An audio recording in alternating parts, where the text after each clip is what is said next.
नमस्ते, मेरा नाम है याज्ञवल्क्य और फ्रेम में जो साथ हैं उनका नाम आप सभी जानते हैं। छत्तीसगढ़ की सियासत का चीर परिचित चेहरा है। इसे दोस्तों ने कम और दुश्मनों ने ज़्यादा संवारा है। भिलाई का विधायक है देवेंद्र यादव। इन दिनों बल्कि हमेशा ही चर्चाओं में रहते हैं, मगर इन दिनों फिर चर्चाओं में हैं। खबरें हैं कि इनकी विधायकी को खतरा हो गया है। सुप्रीम कोर्ट ने कोई ऐसा आदेश दे दिया है।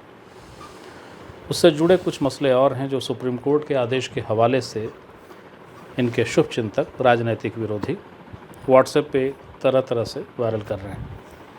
तो एक छोटे कुछ सवाल हैं, मुझे उम्मीद है कि उससे बहुत सारे उन छोटे सवालों से बहुत सारे विषयों का हल मिलेगा। प्रणाम सर। प्रणाम। आप ये हमेशा चर्चाओं में क्यों आ जाते हैं? देखिए, राजनीति में चर्चा, पर्चा और खर्चा, ये तीनों चलता रहे ना, मतलब राजनीति ठीक चल रही है। ये मतलब चिर परिचित बात है। और कुछ चीज़ें तो प्रेम में मिलती है। तो जो सद्भाव प्रेम है वो बना हुआ है समाज में, राजनीतिक पार्टियों के बीच में, छत्तीसगढ़ के बुद्धिजीवियों में। तो ठीक है, अच्छी बात है। कोई किसी मामले में खींच लेता है, कोई किसी मामले में खींच लेता है, ठीक है। आपके साथ वो चीज़ लागू होती है क्या कि कुछ तो इश्क का जुनून था, कुछ ज़माने ने बना दिया, वरना मैं दीवाना नहीं था? हाँ, पूरी तरह होती है। ये तो होती है पूरी तरह मेरे। आपके हालिया दिनों मैंने कुछ व्हाट्सअप आए, मेरे पास ही नहीं, मुझे लगता है और पत्रकार साथियों के पास पहुंचेंगे, आप तक भी फॉरवर्ड होके गए ही होंगे। वो व्हाट्सएप ये कह रहे थे कि सुप्रीम कोर्ट से कोई याचिका आपकी खारिज हुई है, आपने झूठ बोला ऐसा सुप्रीम कोर्ट ने कहा और पाया, कोई आपके खिलाफ वारंट जारी था वगैरह वगैरह, आपके इलेक्शन से संबंधित है। तो संक्षेप में बताइए सबसे पहले कि भैया ये कौन सा ऐसा नामांकन दाखिल किए तथ्यों को छुपा के, आप क्या किस्सा है? पहले तो मैं ये बताता हूँ कि व्हाट्सएप जो चले वो मेरे पास भी आया, कुछ शुभ चिंतकों का फ़ोन भी आया। एक शुभ चिंतक का फ़ोन आया कि आपको तुरंत अभी वीडियो बनाना चाहिए और बताना चाहिए कि जो पूरा ये विषय है ये ऐसा नहीं है और आप विधायक अभी रहेंगे, ये वो। तो मैंने उसको बोला, मैं क्यों बोलूँ भाई? बोला, भाई देखो ऐसा है, 2-3 दिन चलने दो, इसी बहाने ये लोग मेहनत करेंगे, लोगों तक पहुंचाएंगे, गुमराह करने का एक एनवायरनमेंट बनाएंगे। मतलब जब मैं जेल में भी था तब भी इस तरह की न्यूज़ पढ़ते रहता था और बचपने से मैं देख रहा हूँ इस तरह की चीज़ें। विषय ये है कि न्यायपालिका सबूतों और सच्चाई के आधार पर काम करती है। मैंने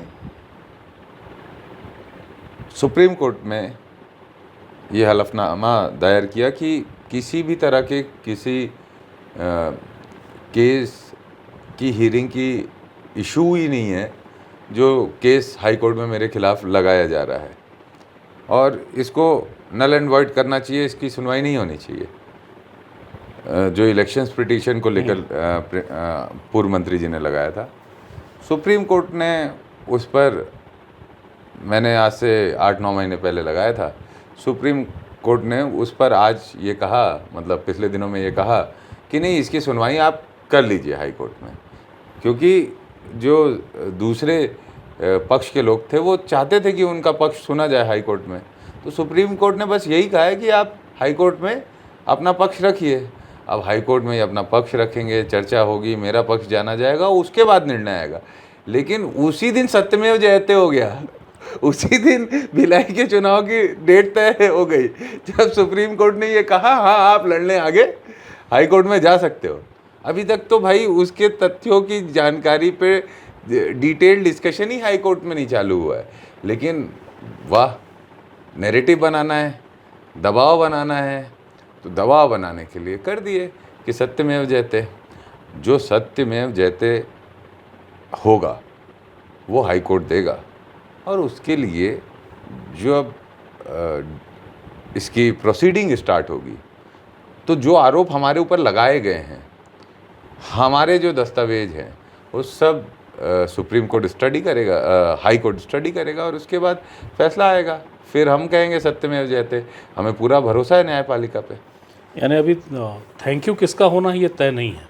थैंक यू तो न्यायपालिका का होगा, क्योंकि वो सच और सबूत को आधार बनाती है। नहीं, वो तो बिल्कुल होगा, लेकिन मैं हास के परिहास में कह रहा हूँ कि जब कभी किसी का विकेट गिरता है तो उसको हम लोग मजाक में कहते हैं थैंक यू हो गया उसका। तो वो थैंक यू किसका होगा ये अभी तय नहीं हुआ है ये तो, लेकिन सेलिब्रेशन पहले से ही हो गया है, फुल सेलिब्रेशन हो गया। तो क्या उन मिठाई वालों ने, फटाके वालों ने आपका शुक्रिया अदा किया जिनकी वजह से मिठाइयाँ बटी, फटाके फूटे? मैं बहुत खुश था उनके वजह से कम इसी बहाने पूरे मेरे चाहने वाले और मुझे ना चाहने वाले दोनों तरह के लोग रहते हैं राजनीति में। जो मुझे नहीं पसंद करते हैं उनके चेहरे में उत्साह, खुशी का माहौल आ गया कि चलो ठीक है ये तो गया अब।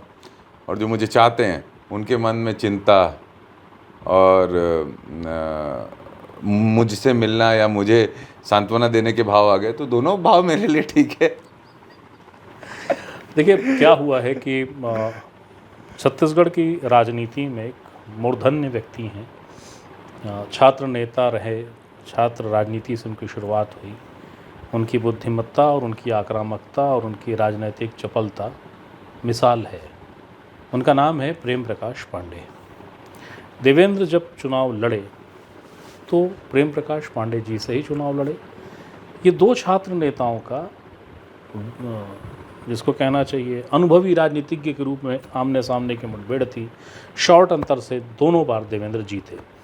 तो दूसरे बार का जो इलेक्शन जीते देवेंद्र, तो उसके बाद एक याचिका दायर हुई हाई कोर्ट में, और उस याचिका में ये कहा गया कि देवेंद्र ने तथ्यों को छुपाया, झूठ बोला, और इस कारण क्योंकि वो झूठ बोल रहे थे, तथ्यों को छुपा रहे थे, उनका निर्वाचन शून्य होना चाहिए।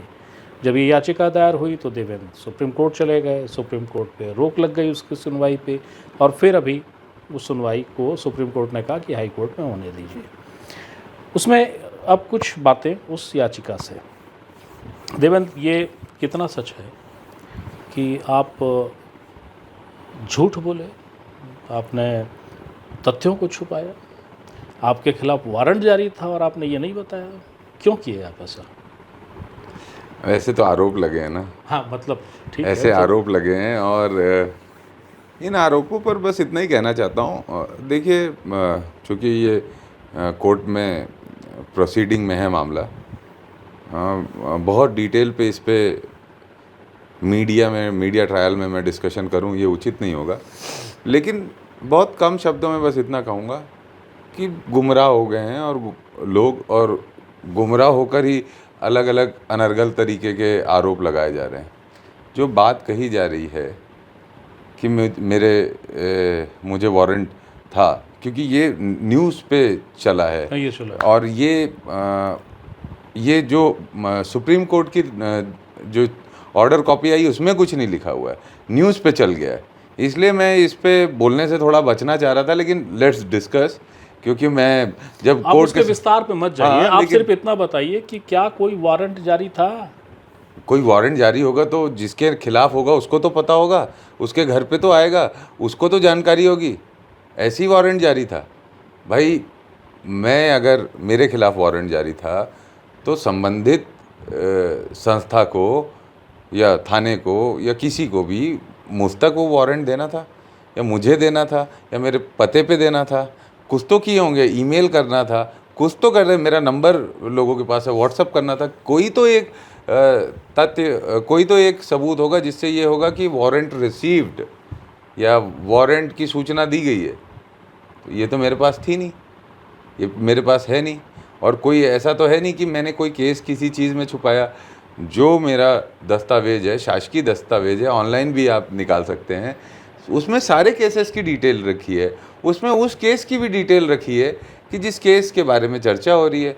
अब जब मैं किसी केस की डिटेल दे सकता हूँ, वो है क्या, हम बिलासपुर में गए थे NSUI का, मैं उस समय स्टेट प्रेसिडेंट था, यूनिवर्सिटी में रिजल्ट्स खराब आए थे, कुछ बच्चों का इशू था, हम लोगों ने उसके लिए आंदोलन किया था, तो पुलिस ने FIR कर दिया। वही एक केस है, उसी केस को लेकर पीछे बढ़े हैं, लेकिन इतना बड़ा प्रोपेगेंडा हो रहा है कि क्या बोलूँ मैं। अच्छा, मैंने ये सुना है उस केस के बारे में कि वो केस समाप्त हो गया कोर्ट से। जी, उस केस आप सभी थैंक यू हो गए हैं उसमें। हाँ, मैं दोष मुक्त हो चुका हूँ उस केस से। थैंक यू, आपको काफ़ी कुछ जानकारी रहती है। मैं भी इस बात को मुझे कहना था, लेकिन अच्छा वो आपने याद दिला दिया मुझे कि भाई दोष मुक्त भी हो चुका हूँ उस केस में, तो जिसमें फरार की बात कर रहे हैं ये। अच्छा, तो ठीक है। उसके अलावा वो याचिका आप अगर बताना चाहें, हाँ। एलिगेशन क्या है आपके? देखिए, वो जो हमारे पास जानकारी व्हाट्सएप विश्वविद्यालय में तैरा, तो हमें लगा कि पूछ लें, कोई वारंट भी जारी होता है, आप चुनाव लड़ लेते हैं, बिहार थोड़े है, ऐसा भी था उसमें। और कोई एलिगेशन है जो आपको याद आता हो कि अच्छा मैंने ये भी किया उस आरोप के अनुसार? नहीं, जैसे जो इन्होंने पिटीशन दायर की है उसको मैं पढ़ूंगा और उसके हिसाब से अब हाई कोर्ट में अपने तथ्यों को, अपने केस को लड़ूंगा।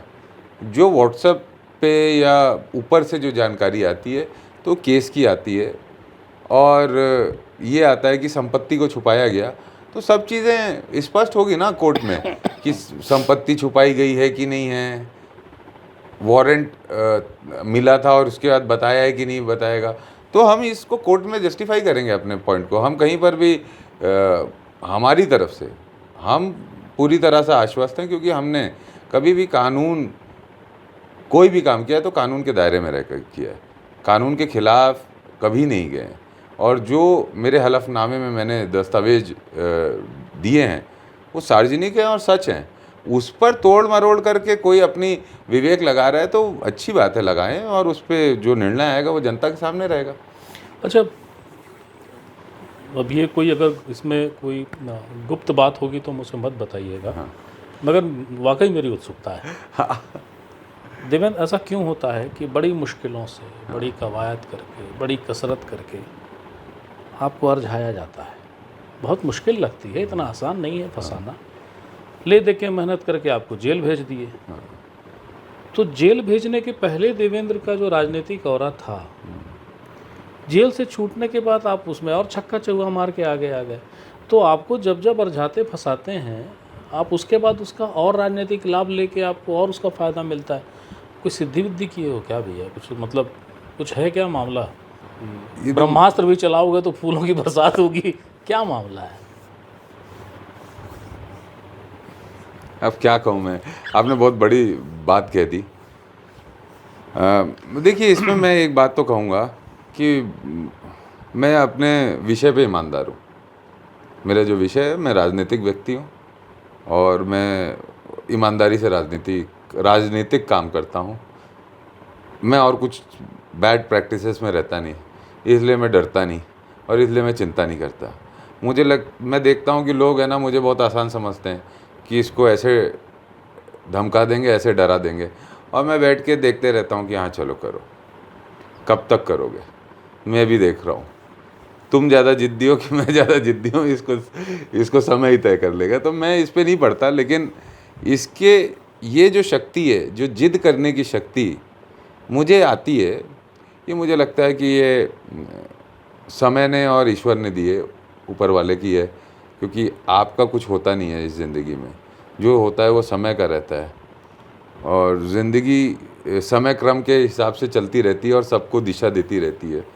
और मेरी अंदरूनी शक्ति भी मुझे लगता है कि पॉजिटिविटी से आती है, और ऊपर वाले ने ही दी है। क्योंकि हम इस दुनिया में आए तो अपनी इच्छा से नहीं आए, ना अपनी इच्छा से जाएंगे। जो समय हम जी रहे हैं ये हम अपनी इच्छा से नहीं पाए, इसको समय ने दिया है। बस जो हो सकता है वो एक ही चीज़ हो सकती है कि आप ईमानदारी से जिस भी विषय पर आपकी रुचि है उसको बेफिक्री से काम करो। तो मेरा विषय राजनीतिक है, मैं उसमें ईमानदारी से काम करता हूँ, ज़्यादा चिंता नहीं करता। और जेल से क्या होता है? 6 महीना, 8 महीना, 1 साल किसी को जेल रख लोगे तो आदमी ख़त्म हो जाता है क्या? नेहरू जी 11 साल रह लिए जेल, प्रधानमंत्री बन के आए, और आज तक उन्हीं के नाम पे दूसरा दल बात करता है, रोज ही आज भी उन्हीं के बारे में बात होती है। क्या होता है? कुछ नहीं होता। तो इसलिए मैं डरता भी नहीं। इतने सारे केसेस, इतनी सारी चीज़ें। मेरी उम्र 36 साल है। 36 साल में मैंने हर तरह का अनुभव ले लिया, रंग देख लिया। मुझे मज़ा आता है। मैं कभी भी परेशान नहीं होता इससे, मैं मज़ा आता है मुझे कि चलो कर लो, क्योंकि मेरी सच्चाई तो मैं जानता हूँ ना भैया।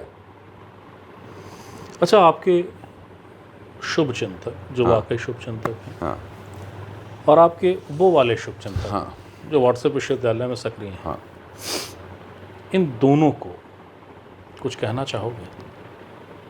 आपने बोला है तो कहना पड़ेगा कुछ ना कुछ तो। आप गेट वेल सून भी कह सकते हैं। नहीं, दोनों को ही धन्यवाद। देखिए, ऐसा है कि अगर बहुत साफ राय दूं तो ऐसा है कि ये जो प्रतिस्पर्धा है, ये एक दूसरे को मदद करती है और एक दूसरे को इंगेजमेंट देती है। क्या है, संसार में, जीवन में वही सबसे उदास है जिसके दिमाग में नई चुनौतियां नहीं पहुंच पा रही है। एक तरह का जो जीवन जी रहा है ना, वही सबसे ज़्यादा परेशान है। तो मैं इसलिए संतुष्ट रहता हूं कि जो मुझे प्यार करते हैं, किसी भी तरह से प्यार करते हैं, राजनीतिक कारणों के कारण या व्यक्तिगत कारणों के कारण, वो मेरे लिए नई नई चुनौतियां मेरे ज़िंदगी में देते रहते हैं। तो उससे मेरा मन सक्रिय रहता है और नई नई चीज़ें आती रहती है, मज़ा आता रहता है। मज़ा आना चाहिए, ज़िंदगी तो एक ही है, हंसते खेलते लड़ते झगड़ते गुजारनी है, और कुछ ये करते करते भी कुछ अच्छा आने वाली पीढ़ी के लिए दे के जाना है। तो ये अपना एक्सपीरियंस दे के जाएंगे। बहुत बहुत शुक्रिया, आपने समय दिया। Thank you. Thank you. कुल जमा मसला ये है कि एक कोई शेर है, मुझे मुकम्मल तौर पे वो पूरी लाइनें याद नहीं है, लेकिन उसकी कुछ लाइन ऐसी है, तू तीर आजमा हम हौसला आजमाएंगे। तो ये विषय कुल उसी तरीके से आया, उसी अंदाज में आया। मैं देवेंद्र से वही समझने के लिए पहुंचा था कि जो इतनी शोहरत हासिल है, जिसके लिए इतने राजनैतिक सक्रिय आपके शुभचिंतक हैं, उनके उस व्हाट्सएप विश्वविद्यालय के ज्ञान में कितना तथ्य है। जो कुछ था आपके सामने था, और अब फिर विदा ले रहा हूँ। फिर किसी नई शख्सियत के साथ मैं फिर हाजिर होऊंगा। तब तक के लिए